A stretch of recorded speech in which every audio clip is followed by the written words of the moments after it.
Let us pray.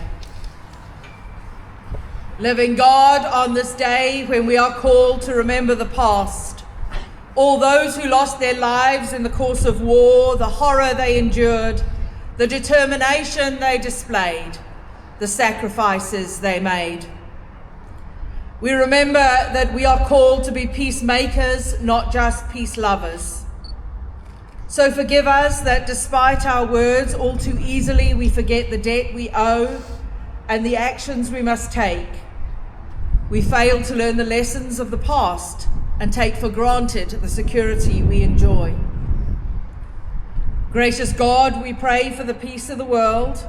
We pray for all national leaders that they may